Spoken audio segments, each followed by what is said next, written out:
네, 오늘도 참으로 좋은 날입니다. 특별히 오늘은 한국열린사이버대학교 상담학과 학생들과 함께 심리치료의 여러 가지 것들을 서로 나눌 수 있어서 참으로 기쁩니다. 저는 경기도 군포에 있는 한세대학교 심리상담학과 교수인 김홍근 교수입니다. 반갑습니다. 오늘 저는 여러분들과 함께 현대심리치료의 이론들과 그 실제에 관해서 생각해 보기로 하겠습니다. 스탠리 존슨의 Theories and Principles of Counseling이라는 책에 보면 현대심리치료의 여러 가지 이론들을 잘 정리를 해놓은 것을 볼 수 있습니다. 스탠리 존스의 현대심리치료의 여러 가지 이론들을 보면 첫 번째 강물로 인지적 행동심리치료에 관해서 말합니다. 여기에 속하는 세부적인 치료로서는 합리적 감정요법 또는 인지치료, 행동치료, 그리고 애들러의 개인심리학 이와 같은 것이 여기에 속한다고 말할 수 있겠습니다. 인지행동심리치료는 간략하게 얘기하면 내담자의 인지적으로 왜곡되어져 있는 부분을 새롭게 교정해주고 그리고 새로운 방향으로 반복적으로 행동함으로 말미암아 자신의 병리에서 벗어나게 해준다는 그러한 개념을 갖고 있습니다. 예를 들자면 지금부터 한 20여 년 전에 일산의 현역 육군 대령 부인이 이혼을 당하게 되었습니다. 그 이유는 남편이 외도하게 되었고 그리고 남편이 이혼을 종용해 왔고 마침내 그녀는 합의 이혼을 할 수밖에 없었습니다. 합의 이혼 후에 그녀는 매우 힘들어하고 그리고 우울증 안으로 깊이 빠져들게 되었습니다. 그러다가 주변의 권유로 교회를 나가게 됐는데 구역장님이 그렇게 기쁘고 행복하게 살더래요. 그래서 속으로 생각하기를 아마도 저분은 좋은 남편 그리고 아이들 그래서 남편의 사랑을 많이 받겠지. 그러니까 저렇게 행복하고 기뻐하면서 살 수 있겠지 생각했던 거죠. 그런데 나중에 알고 보니까 그 구역장님은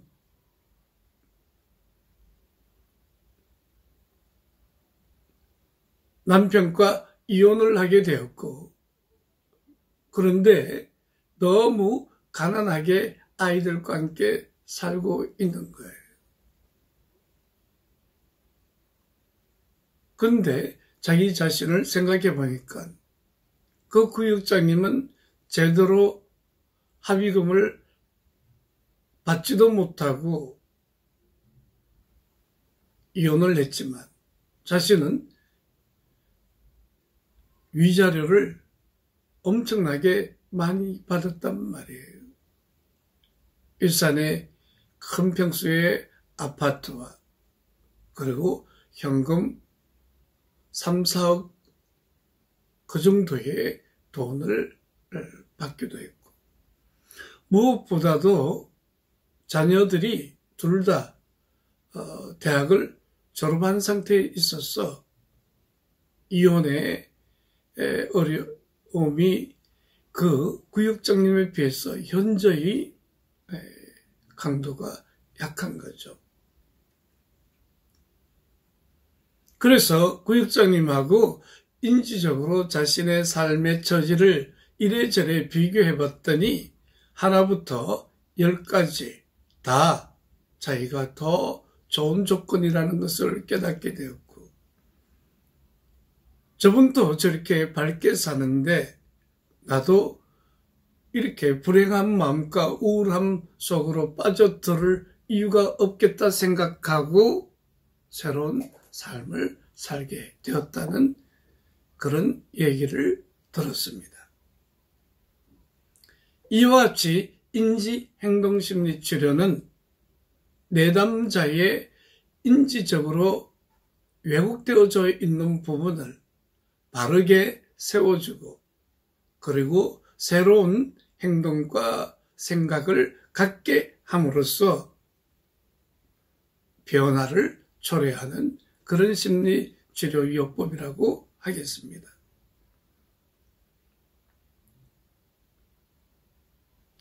두 번째는 정신역동적 심리치료라고 스탠리 존슨은 소개합니다.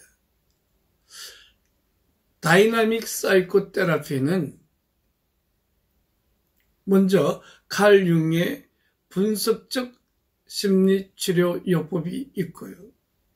그리고 플로이트의 클래시컬 사이코 어널리시스가 있고, 그리고 현대 정신분석이라는 그 분야가 있겠습니다.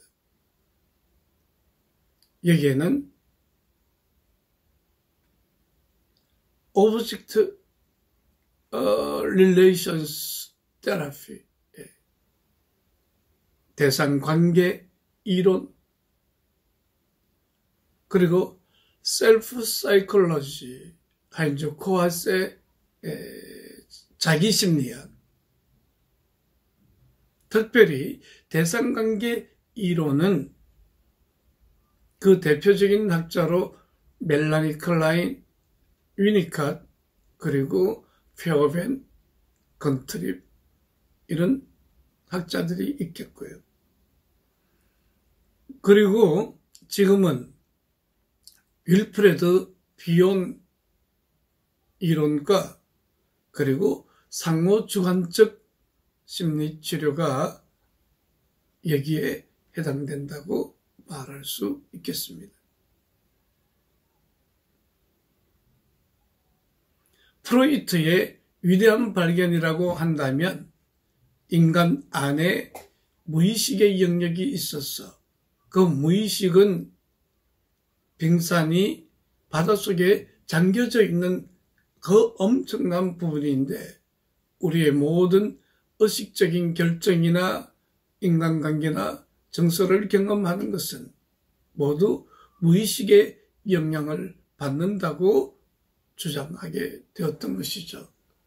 그러므로 프로이트는 20세기의 가장 위대한 인문학자라고 말할 수 있겠습니다.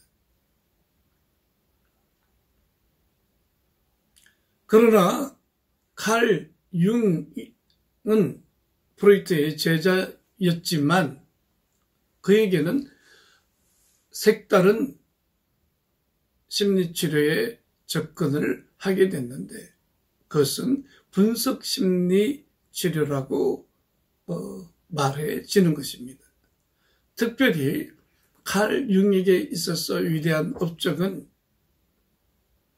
개인 무의식을 넘어서서 집단 무의식이라는 개념을 말하게 되었고, 한 개인이 개성화 작업, 즉 자기 실현이라는 것이 심리치료의 궁극적인 목적으로 두고 있습니다. 이에 이르려면 첫째는 자신의 섀도우 또는 자신의 그 가면,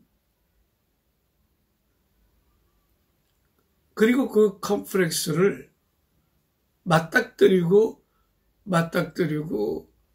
분석 작업을 통해서 그 자신의 어두운 면을 밝히 찾아보게 되는 거죠.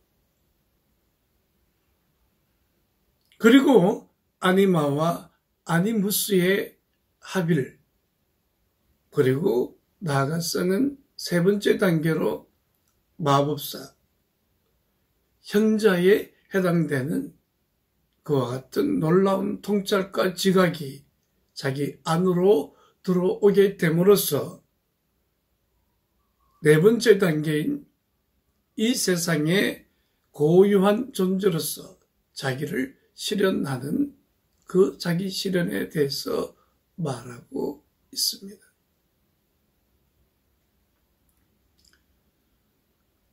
프로이트의 클래시컬 사이코 애널리시스는 한마디로 말하면 역동구조 모델이라고 말할 수 있겠습니다. 즉, 역동, 리비도 에너지는 쾌락을 추구한다. 역동을 추구한다. 그렇게 정의함으로써 인간을 사회적인 측면보다는 오히려 생물학적이고 본능 중심의 존재로 인간을 이해했던 것이죠.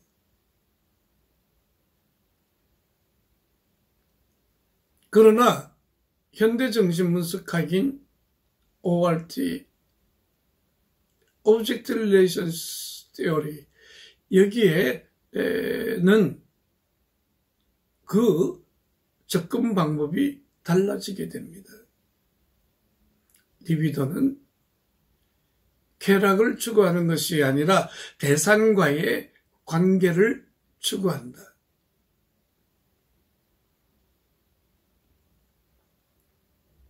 쾌락은 대상과의 관계 형성을 위한 촉매적 또는 인도자 역할을 할 뿐이다 라고 말하였습니다.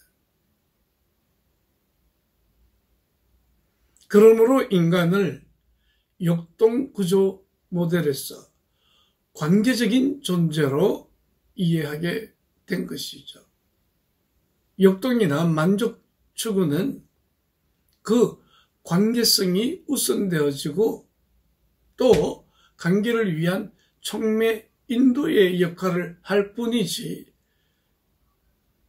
역동을 채우는 것이 인간의 근본적인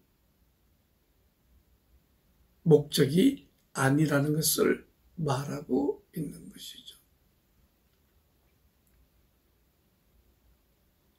윌프레드 비오는 어머니는 인도 사람이고 아버지는 영국 사람이었는데 그는 멜라니 클라인 그리고 칼 융에게 많은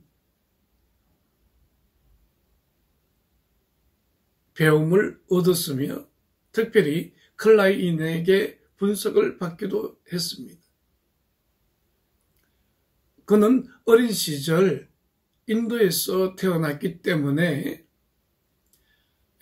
동양 사상, 인도 문화에 대한 많은 접촉이 있었습니다.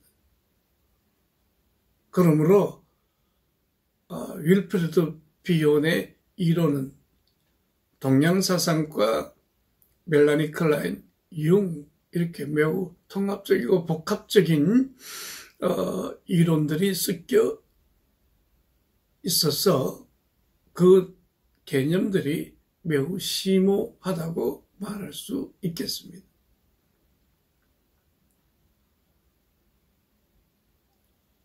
인터서브젝티비티 사이코테라피, 상호주관적인 심리치료는 상담자, 내담자의 상호적인 순환적 관계를 매우 중요시 여기게 됩니다. 그러므로 상담자가 항상 서브젝티비티가 되어지는 것이 아니고 내담자가 되어지기도 하고 전이와 역전이, 그 전이와 역전이가 겹쳐지는 제3의 영역에서 심리치료는 일어난다고 보았던 것입니다.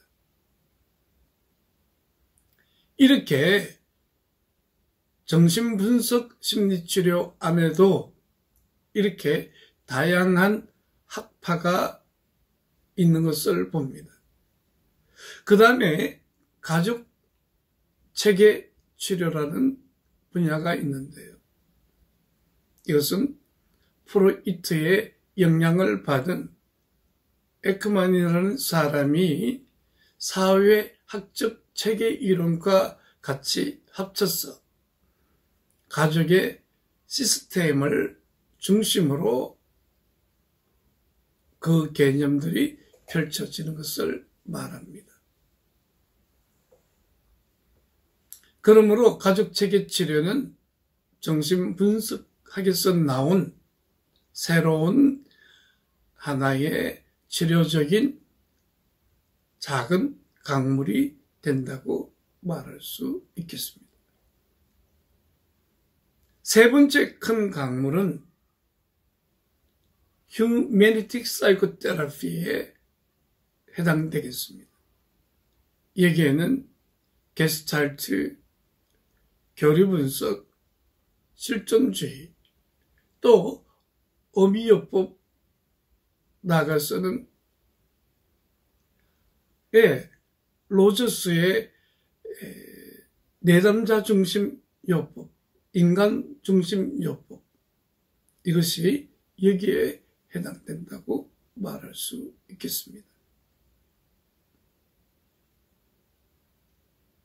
휴메니틱 사이코테라피는 인간 문제는 인간 스스로라는 그 개념을 갖고 있는데요. 특별히 실존주의 심리치료는 실존주의 철학에 많은 영향을 받았다고 말할 수 있겠습니다.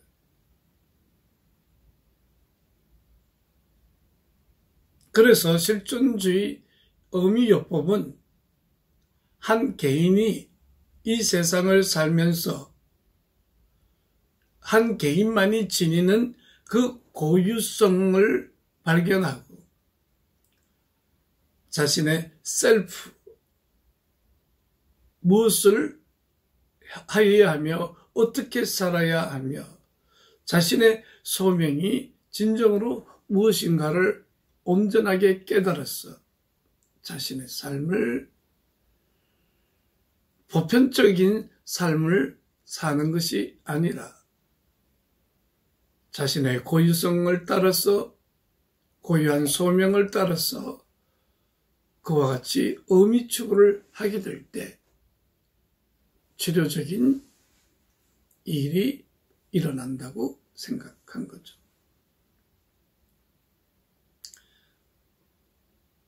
특별히 빅터 프랭클은 죽음의 수용소라는 그 책으로 유명한데 그는 오스트리아 유대인 정신분석학자로서 아우슈비츠에 갇혔는데 그 죽음의 수용소에서 그는 의미 없이 죽음만을 기다릴 것이 아니라 이 안에서 내가 무엇을 해야 할까를 생각하면서 의미 있는 삶을 살았대요.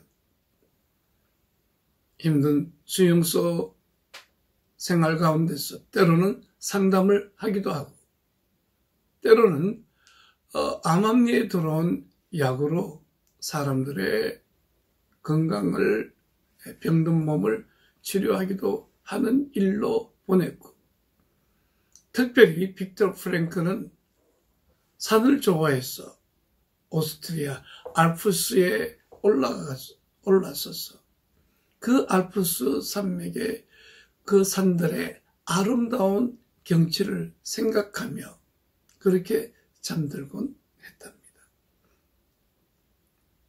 나중에 죽음의 수용소에서 살아나온 사람들을 보니까 힘있고 강건한 사람들이 살아남은 게 아니라 그 안에서 생명력을 가지고 의미를 추구하고 그 안에서도 뭔가 가치 있다고 생각하면서 살았던 사람들이 다 살아남더라는 것을 발견하고 의미 치료를 그렇게 만들게 된 것이죠. 마지막 네 번째 강물이 있습니다. 그 강물은 트랜스퍼스널 사이코테라피 혹은 스피리추얼 사이코테라피에 해당되게 됩니다. 특별히 70년대에 들어오게 되면 구미 지역에서는 동양 종교에 많은 관심을 갖게 되고 특별히 메디테이션에 관심을 갖게 되죠. 그러면서 소위 말하는 마음 챙기기 이러한 이론들을 확립하면서 한 개인이 초월적 신비 경험을 통한 내적 침묵을 통한 치료적인 측면을 강조하는 강물이라고 하겠습니다. 그러므로 제4의 물결인 초월적 심리치료는 앞으로 매우 더 강력하게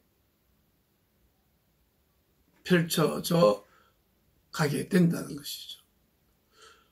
우리 한국도 이제 35,000불 시대를 접하면서 사람들은 물질 문명이 주는 그 만족감보다는 정신의 문제를 찾아가고 정신적인 고요와 침잠 속에 들어가려는 그러한 경향성이 많이 있었어.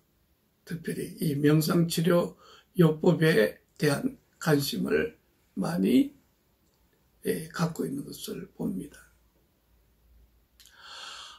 제가 한 6년 전에 스페인 산티아고길을 여행했는데 생장피트포르에서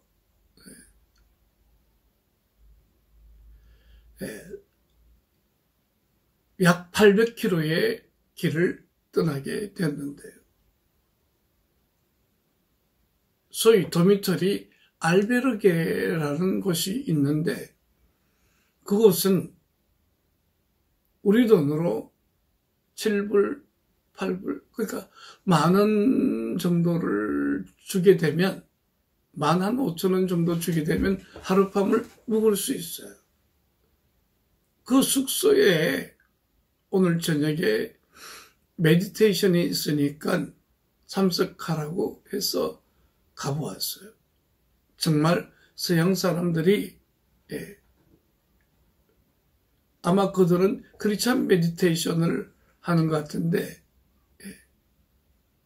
음악을 들으면서 명상 자세를 취하면서 그렇게 숙소마다 그렇게 메디테이션 하는 모습을 보고 정말 제4의 물결이 강력하구나 하는 것을 느껴보았습니다. 그 외에도 종교적인 측면에서는 오랜 기독교 역사 속에 있는 성경적 상담 또는 목회 상담 이런 분야가 있겠고요. 또 불교에서는 불교 심리치료가 있을 것이고 이런 종교적인 측면에서 심리치료가 있다고 말할 수 있겠습니다. 특별히 구미 지역은 심리상담이 출연되어지기 전에는 스피리추얼 디렉션이라는 이름으로 교회가 영성 지도와 사람들의 내면 또는 외적 환경, 나아가서는 몸의 건강까지 돌보던 시대가 있었던 것이죠. 그러므로 교회의 역사 안에는 심리상담의 그 장구한 역사가 녹아져 있다고 하겠습니다. 이렇게 제1의 물결인 인지행동심리치료, 2의 물결인 정신역동적 심리치료, 3의 물결인 인문주의적 심리치료, 그리고 제4의 물결인 초월적 또 초인격적 심리치료를 살펴보았고, 또 종교적인 배경을 가지고 유구한 역사 속에 있는 목회 상담학이나 또는 근면적 성경적 상담 내지는 동양종교의 불교 심리치료, 이런 것들이 있음을 말하고 있습니다. 자, 그러면 이제부터는 현대 심리치료의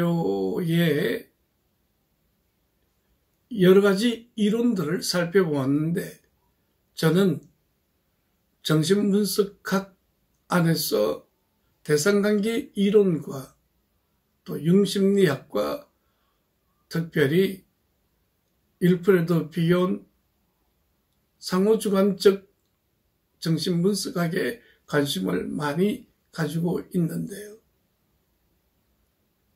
나아가서는 실존주의 의미요법, 그리고 제가 영성지도와 심리치료를 통합하는 그런 측면을 갖고 있기 때문에 저는 정신분석학을 중심으로 어떻게 현대 정신분석학이 인간의 병리를 보고 심리치료를 하는가, 그것에 대해서 살펴보고자 합니다. 특별히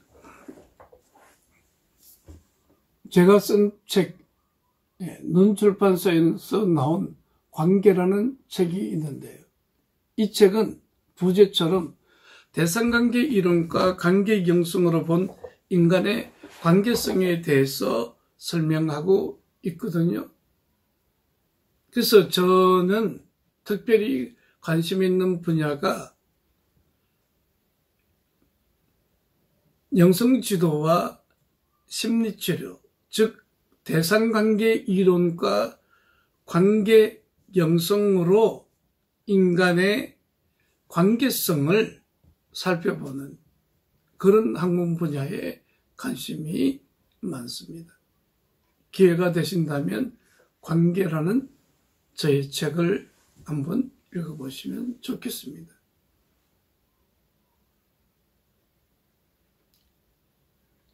먼저 병리적 정신구조에 따른 패턴화를 생각을 해보면, 서울대학교 김창대 교수님은 이와 같은 도표로 인간의 병리적 정신구조를 말하고 있습니다.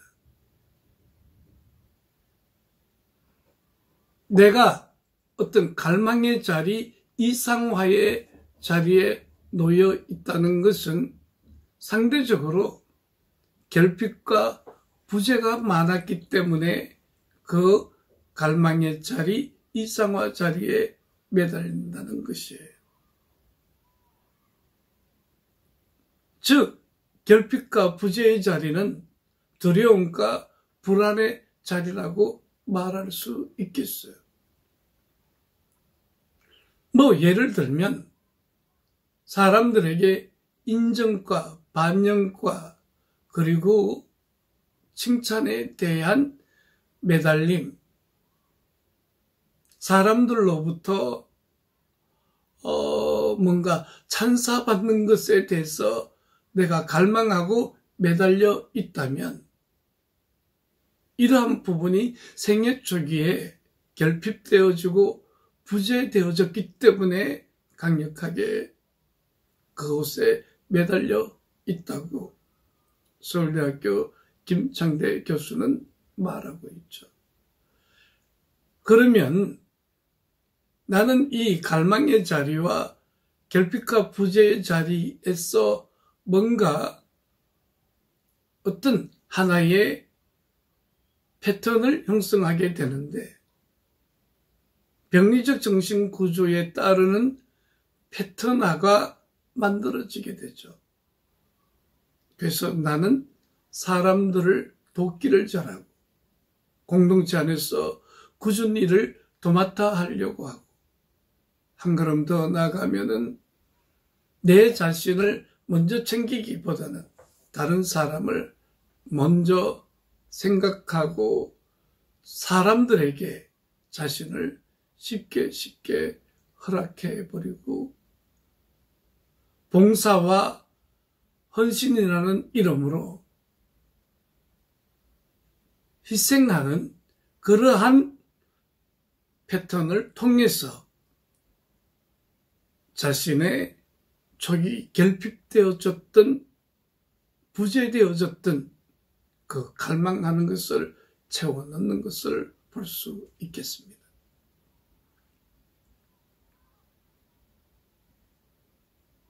라칸학파의 한 유명한 현존하는 정신분석학자라고 말할 수 있는 다비드 나지오는 나는 반복한다. 고로 나는 존재한다. 반복하는 그것이 바로 나이다. 이렇게 말하고 있습니다.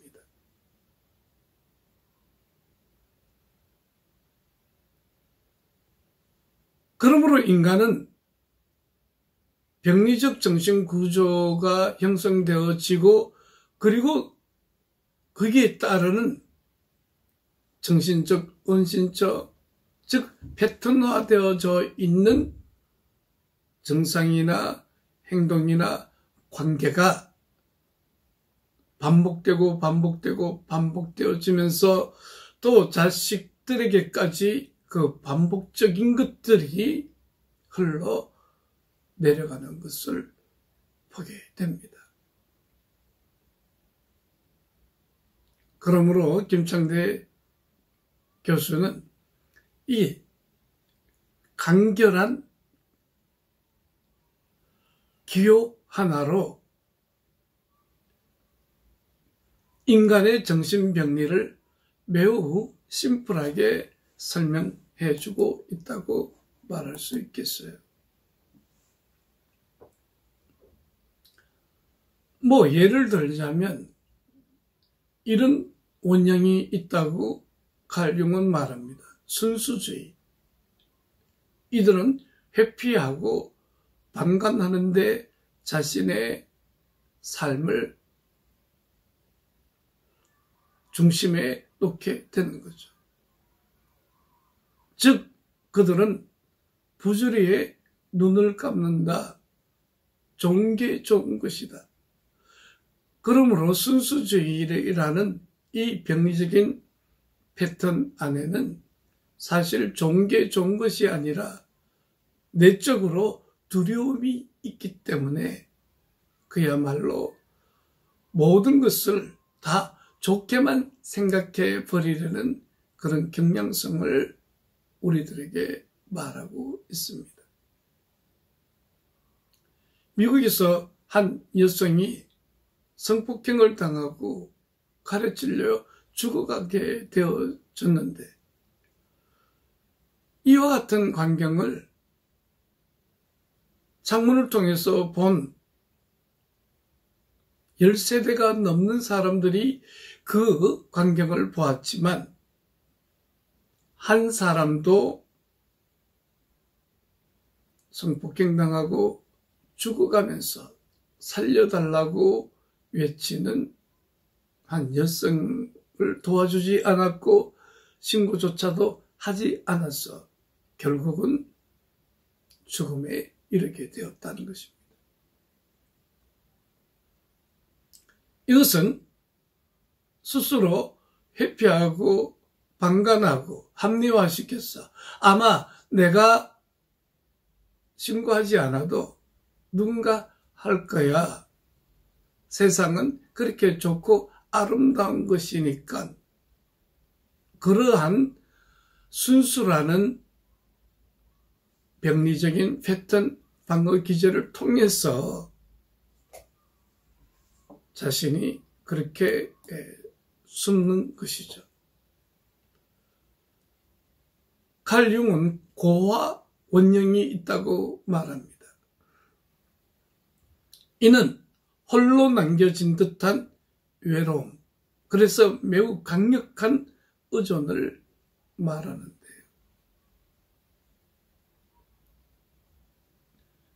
서른두 살 강혜영 씨는 맞딸이면서 가장이면서 학원 강사였습니다. 그녀는 열심히 일하면 240만 원 정도의 돈을 벌 수가 있었습니다. 아버지는 신용불량으로 이제 막 환갑을 넘었고요. 어머니는 우울증으로 사회활동을 하지 못하고, 그러니까 가정의 모든 경제적인 책임이 32살 난 맏딸인 강혜영 씨에게 지워졌어요. 심지어는 여동생의 대학 등록금까지도 자신이 책임져야 됐던 거죠. 그녀는 화가 나서 소리를 질러보기도 하고, 왜 이렇게 살면 안 된다고 부모님에게 얘기하기도 했지만, 부모님은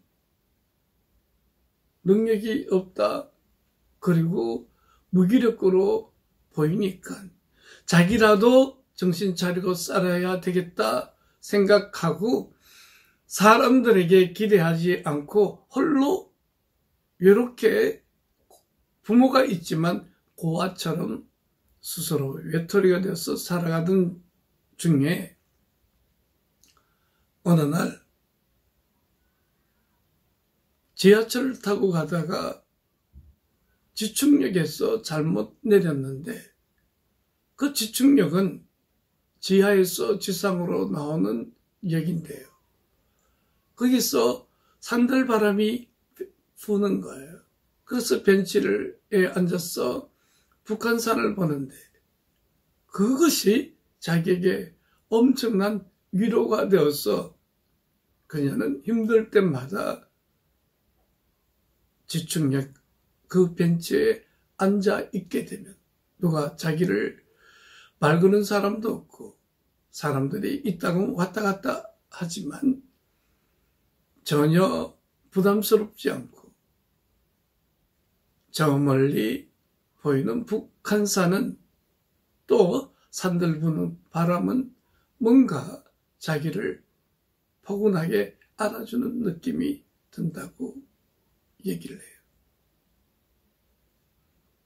그래서 아주 오래전에 저는 MBC에서 제작한 내 마음의 6가지 얼굴이라는 그 프로그램을 우연히 보게 됐는데, 그 융심리학에 근거해서 인간의 어떤 병리적인 것을 6가지로 설명을 하고 있더라고요.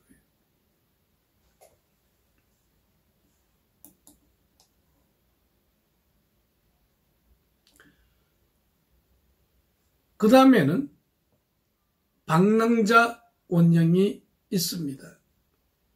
이는 자신을 찾아 떠나는 방랑자, 즉 도피입니다. 그 프로그램을 보면 여행광인 최미진 씨 28세는 프리랜서로 일하고 있는데 열심히 6개월 정도 일하게 되면 3, 4개월 여행할 수 있는 경비가 나온대요. 그래서 그녀는 사는 목적이 여행하기 위해서였습니다. 그럼 그녀는 진짜 여행가이냐? 그렇지도 않고 현실은 답답하고 그 현실로부터 도피하는 하나의 수단으로 국내 여행을 비롯해서 세계 여행을 다닌다는 거예요. 그녀의 침대 머리맡에서는 커다란 고래 그림을 놓고 있는데 저 고래처럼 나도 자유롭게 모든 세계를 다니고 이와 같은 현실의 불안에서 놓여나고 싶어. 즉 그녀는 현실 세계의 어른으로서 그 역할을 감당해야 되는데 현실 세계는 아이인 자기가 부딪히기에는 너무나 버거우니까 여행으로 도피를 하고 있다는 것이죠. 또 다른 한 사람이 그 프로그램에는 등장하는데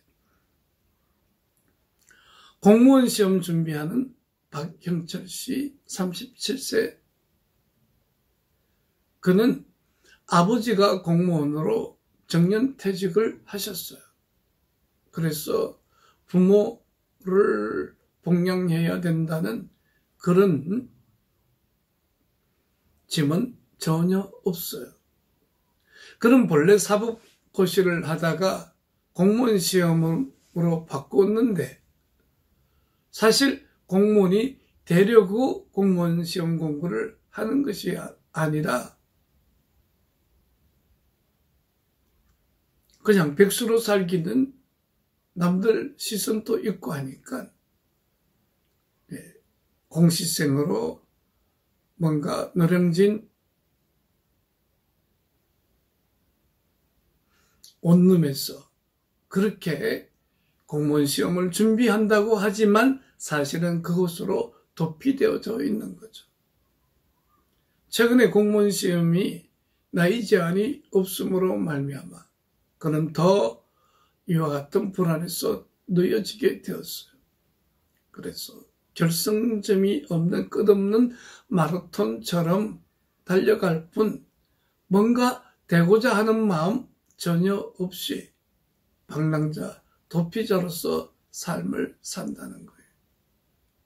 이 역시 아이인 박영철 씨는 직장이라는 것은 어렵고 무섭고 두려운 곳이기 때문에 아마 충분히 공무원 시험에 합격했을 텐데도 불구하고 무의식이 직장생활의 두려움이라는 것 때문에 공무원 시험을 교묘하게 준비 못하게 하고 떨어지도록 아슬아슬하게 떨어지도록 만든단 말이에요. 그 다음에 전사라는 운명이 있습니다.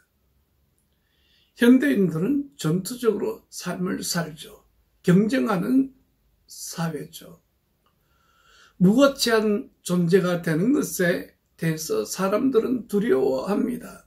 그래서 진짜 용감하고 힘 있는 전사가 아니라 무가치한 존재로 추락하는 것, 보잘것없는 존재로 버림받는 것, 그러한 것들이 심리 내면에서 두려워 경쟁하고 이기려고 하고 전사처럼 어르렁거리면서 삶을 살게 되는 거죠.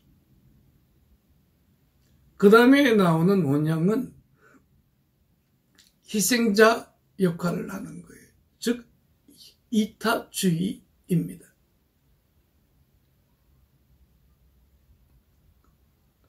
그 프로그램에 22살 난 정은미 씨는 재수해서 명문대학에 합격을 했는데요. 그녀는 음악을, 바이올린을 정말 좋아서 행복해서 하는 것이 아니라 실상은 엄마가 원하기 때문에 음악을 했을 뿐인 거죠. 명문대학교 음대생이라는 것은 어머니의 자기를 채워주는 역할을 했겠습니다.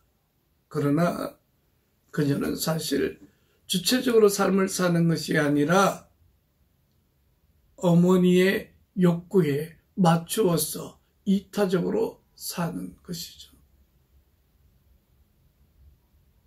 그래서 자기는 없고 타인을 위한 희생적인 삶을 살게 되는 이 원형을 말하고 있고요. 그리고 융은 마지막으로 마법사를 만나는 것.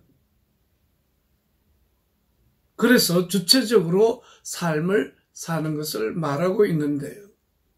정흥식 씨, 그는 57세 커피 바리스타입니다.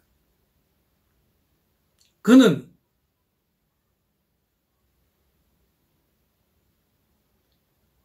(20대) 초반에 벌써 알코올 중독이 되어졌고 20대, 30대, 40대, 50대까지 계속 술로 자신의 삶을 탕진했습니다. 아내는 마침내 우울증으로 빠졌고 두 사람의 삶은 지옥과 같은 삶을 살게 되어졌어요. 그런데 사회적 기업을 통해서 그는 재활 프로그램으로 알코올 퇴치를 경험했고 그리고 그는 바리스타 훈련을 받게 됐는데요. 이 커피 향이 자신에게 그렇게 좋을 수가 없더래요. 그리고 처음으로 자기가 직접 로스팅하고 그리고 내려낸 핸드드립 커피 한 잔을 마시는데 그렇게 행복하고 감사하고 너무너무 좋더래요. 마치 마법사를 만난 것처럼 그렇게 좋아하던 술이 생각나지 않고 커피 바리스타로서 그 삶에 몰입하게 되었어. 이제는 대여섯 군데의 사회적 기업에 자신이 직접 볶은 콩을, 온두콩을 보내는 상당히 유명한 바리스타가 되었더라고요. 그런 말합니다. 이제 내 나이 60대 중반 되었을 때 앞치마를 두르고 커피 향을 맡으면서 그렇게 바리스타로 사는 내 삶을 생각해 보면 매우 가치 있고 의미 있다. 코헤시브 셀프라는 코아스의 개념이 있는데요. 이것은 삶에서 자신의 일을 정하고 그 일을 꾸준하게 매진하는 능력을 말합니다. 그는 응집적인 자기감을 획득했고 무엇을 해야 할지를 알게 되었던 거죠. 기독교에 메타노이아, 회심이라는 용어가 있는데 이 용어도